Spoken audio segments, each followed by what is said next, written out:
আসসালামু আলাইকুম ভিউয়ার্স, আশা করি সবাই ভালো আছেন। তো আমরা আজকে একটা ডিজাইন বই কিভাবে সাবমিট করি বা কিভাবে তৈরি করি সেটা আপনাদের সাথে আজকে শেয়ার করব।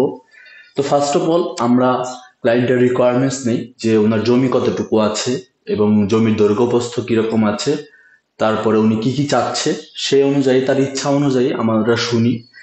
তারপরে আমরা যেটা করি তাকে একটা ফ্লোর প্ল্যান ডিজাইন দেই। তারপরে ফ্লোর প্ল্যান ডিজাইন ওকে করার পরে আমরা এরকম একটা 3D ডিজাইন করি। কারণ হচ্ছে একটা বাড়ির কিন্তু করতে কিরকম পরিমাণ খরচ হবে বা কিরকম খরচ যায় তার ডিটেইল আমরা ডিজাইন করে থাকি। তো দেখতে পাচ্ছেন এটা বাড়ির 3D ডিজাইন ভিউ। এই 3D ডিজাইনগুলো আমরা সহ একটা বাড়ির ফ্লোর প্ল্যানও দিয়ে থাকি, যে একটা বাড়ির কয়টা কলামে এবং কয়টা রুমের সাইজ, এগুলো ডিটেইল একটা ডিজাইনে দিয়ে থাকি। তো সাধারণত আমরা সারা বাংলাদেশে কাজগুলো করে থাকি।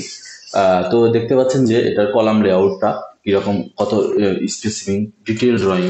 তো আসলে আপনারা যারা বাড়ি করতে চাচ্ছেন বা বাড়ি করার জন্য পরামর্শ নিতে চাচ্ছেন তারা আমাদের সাথে যোগাযোগ করবেন। ইনশাল্লাহ আমরা চেষ্টা করব আপনার স্বপ্নের বাড়ির ডিজাইনটা করে দেওয়ার। তো দেখতে পাচ্ছেন যে আমাদের এখানে কিন্তু ডিটেল ডিজাইনটা দেখতে পাচ্ছি, এটা দেখে কিন্তু মিস্ত্রিরা সহজেই কাজগুলো করতে পারবে, ভুল হবে না।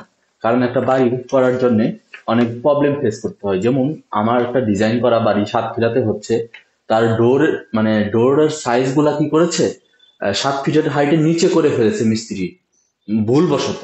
তো কালকে আমাকে ক্লায়েন্টটা ফোন দিল, তো এখন ওনার সবগুলোতে ওখাট বাদ যাচ্ছে, তারপরে লিঙ্টেল যে করছে সেগুলো ভাঙতে হচ্ছে।